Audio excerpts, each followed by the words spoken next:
right, I'd like to open up this Community Relations and Public Affairs meeting for Monday, February 7th at 11 a.m. I get a motion to accept the agenda. Move to approve the agenda as presented. I'll second. It's been moved and seconded. Any further discussion? Hearing none, all in favor? Aye. Aye.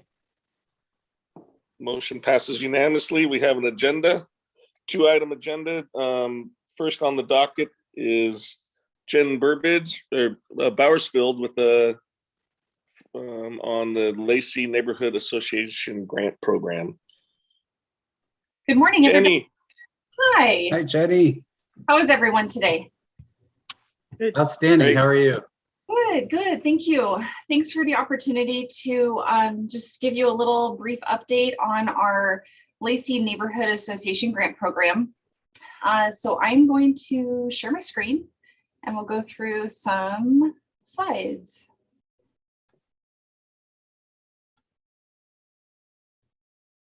Okay. Are you all seeing the presentation slide? Yes. Great. So Yes. we just wanted to take the opportunity and give you a little review of our 2020 year grant cycle, as well as updates for this coming grant year for 2022. So a little bit of background on this program. Oh, sorry, just one second here. So this program, as most of you probably know, was created in 2017, and this was just to encourage some neighborhood involvement and create activities that foster community pride and increase resident involvement in their own neighborhoods and to really just beautify the city. So the city council approved $60,000 for this upcoming budget for 2022. And in order to be eligible to apply, HOAs must be active and recognized by the city of Lacey, and of course, located inside Lacey city limits. These projects need to have a lasting or direct benefit to the neighborhood and of course be nonprofit in nature. So some of the grant categories I've listed out that we encourage our HOAs to apply for: safe neighborhoods. So sometimes our HOAs will apply for like increased lighting in common areas or in parks or any other sort of projects that would increase safety in their neighborhoods. Environmental sustainability, neighborhood beautification, board education, and organization development. So if there's trainings or I put on an HOA academy that's annual that HOAs are charged a fee for, so they can even apply for grant reimbursement for those fees. And then compassion. So sometimes they might put on like a neighborhood block party or maybe a little, the little houses that you can put, I can't think of the name, but like little books, neighborhood book sharing housing. And so some of the grant guidelines, the maximum grant amount that they can apply for is $2,500 per project. And one application per association is accepted. Projects do require, it's a matching grant program, so it requires a dollar for dollar neighborhood match. Volunteer hours and in-kind donations may be eligible to meet that matching requirement. All projects must meet city codes, ordinances, non-discrimination policies. And then after the application period closes, I coordinate a meeting with staff members from our community and economic development department, as well as public works, just to review the applications, and we discuss them. They let me know if they see any concerns, if there's projects that need permitting or maybe a review through the SPR process. They let me know that, so that that is something that I can communicate with the contact person for the application. And sometimes there are some projects that don't meet city code. So I just want to make sure that any project I am giving some grant money to, that it falls under these grant guidelines. This is just a quick look at 2021's numbers. So there was a total of 28 projects that were completed.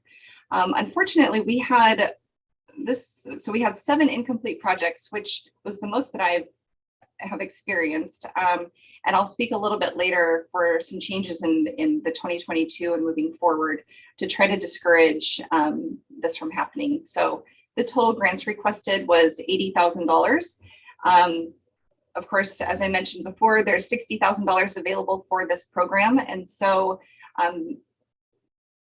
when I award the grants to these groups, I make some changes, and my goal is to make sure that every HOA that applies that has an application that's accepted receives some money. So sometimes we'll reduce the amount that every HOA receives so that everybody is receiving money. So the actual grants issued in 2021 was $47,685. And that again was just due to those incompleted projects that they didn't communicate with me very well that, you know, that money could still be available to other HOAs. So hopefully we will put some guidelines in place that reduces that in the coming years. So this is just a list of some of the projects that were completed, and you can take a look. As I'd mentioned, there was 28 projects, I think, that were completed. And obviously this is only a list of about 14, but there's multiple, you know, neighborhood cleanup projects, multiple cluster mailbox replacements, tree maintenance, a lot of those things. We have multiple applications from different HOAs. So this is just kind of an all-encompassing list of just a variety of some of the projects that people apply for. And here's just some, I wanted to share some of the examples of the work that was done and how nice it made our community look. So this is Rainier Park HOA, and they updated their park. So they bought the playground and some picnic tables. They built that shelter. So creates a really nice space for neighbors to come out and maybe share a lunch with their families or just let their kids play at the park. Montclair HOA had a cul-de-sac cleanup project that they received grant funds for. So you can see some before and after photos of just old landscaping that had been overgrown. And they refreshed it with some nice beauty bark and pulled some weeds. So that turned out really nice. And then here's another one of a monument sign restoration that just got finished. So before, just weathered from weather and just from time. And so they had that repainted and remounted at their location. And so for 2022, looking ahead, so application process is open right now. And there is a deadline of April 1st. So I believe we've received a couple of applications already.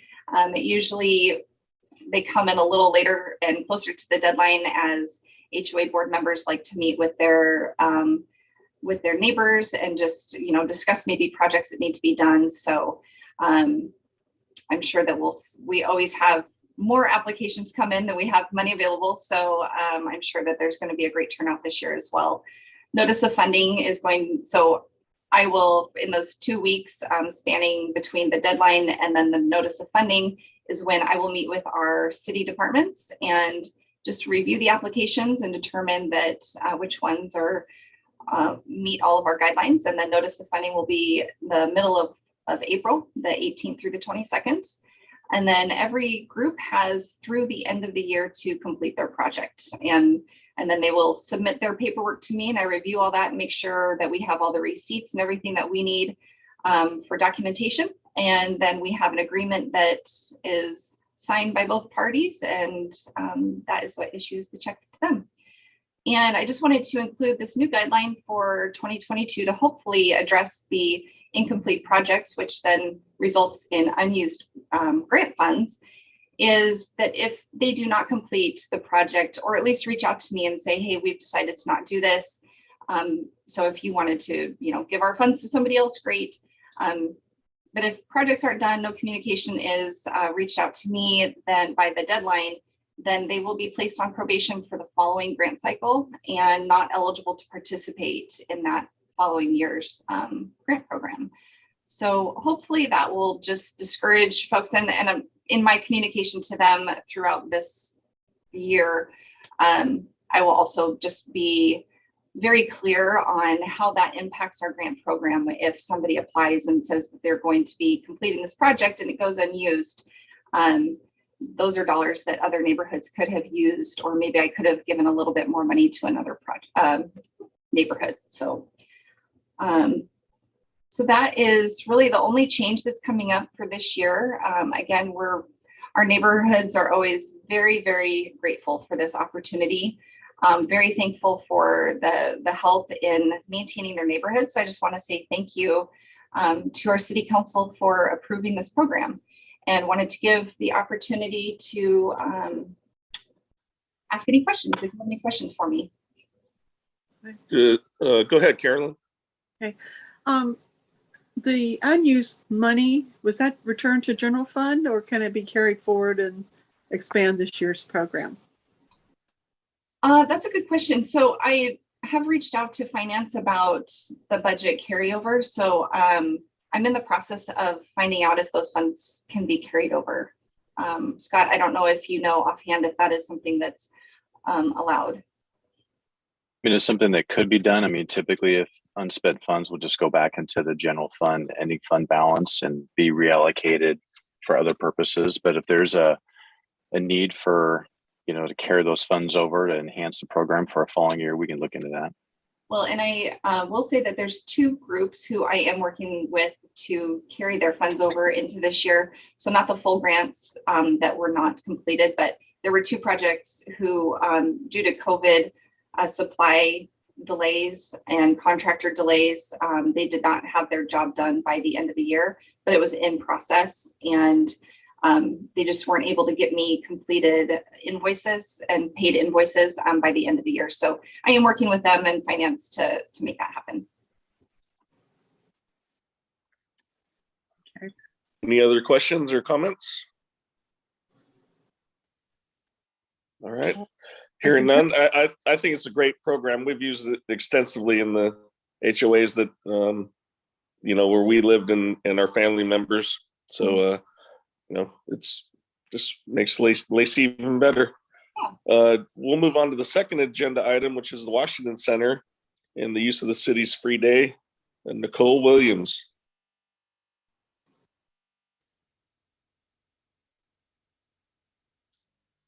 She's coming on right now.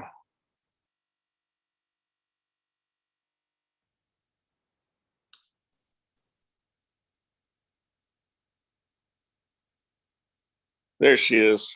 Can you hear us all right? I can. Can you hear me? All right. We can hear you. Fantastic. All right. Take it away. It's the Nicole Show. Okay, here we go.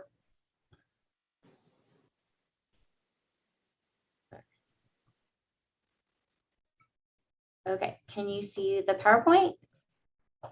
Yeah. Okay, fantastic. Well, thank you for the opportunity to talk to you guys this morning about the Washington Center use of the city's free days. They have 2 days that they allocate to the city.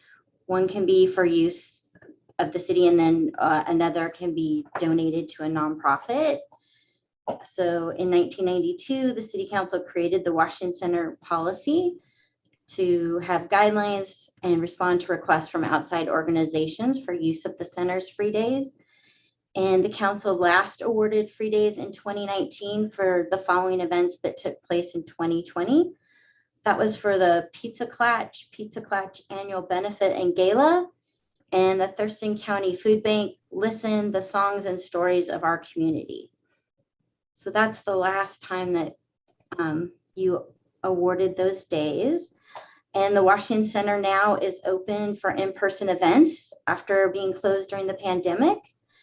And the city can start accepting applications from nonprofits for use of the free days in 2023. So traditionally, the application deadline has been July 31st. So that would be July 31st of this year. And city manager's staff, which would probably be me, contacts the Washington Center to confirm the availability of the dates that are requested. And granting the city's free days provides an opportunity for nonprofits and organizations to raise funds for their services. So if that's something that you'd like to proceed with, we can do a press release. We've also advertised that before in the Lacey Life to let nonprofits know that that's something they can start applying for. And I think we had attached the policy and then also the application.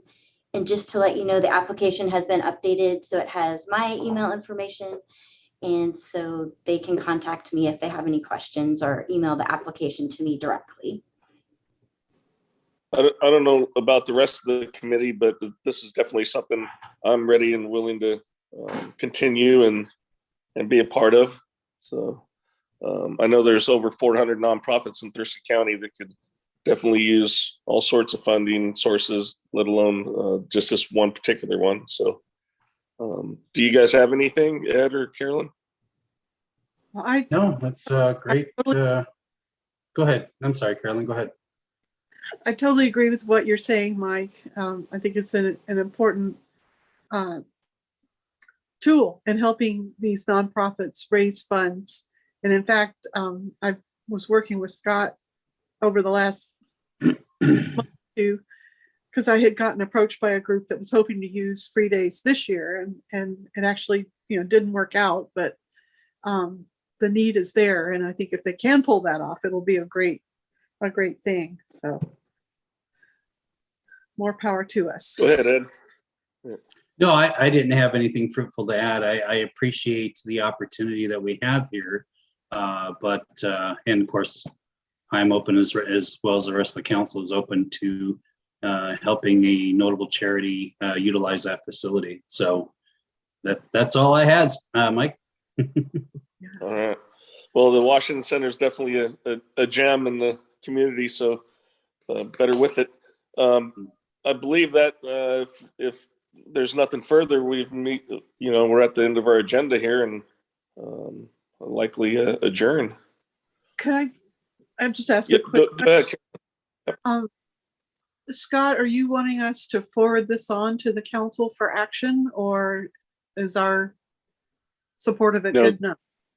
Yeah, this is just a briefing. Want to let you know, since we've had really a 2-year pause due to COVID, and the normal Okay. process is that we go for applications. Those applications then are reviewed by the Community Relations Committee. You ultimately make a recommendation to council, and then council would affirm that decision if they agreed with the committee. So we Okay. more just wanted to announce, really take this opportunity to let you know that we're going to start that process up again, and also the public that's watching. And so we'll start that process, let people know that they can apply, either press release, website, all those things. And we'll come back to you probably the first meeting in August or shortly after to talk about the applications that we received. Gotcha. All righty. The only way this could be better is after 2 years that we would get 4 days instead of 2. But Yeah. yeah. But other than that, I hope you guys have a great rest of your Monday, and I'll call this meeting adjourned at 11:20. Okay. And I'll see at least one of you at 12, right? Yep, noon. Yeah, All of you, probably. Okay. yeah, utility, right? Yeah. All right, take care. Good seeing you. Seeing everybody. too. Good job.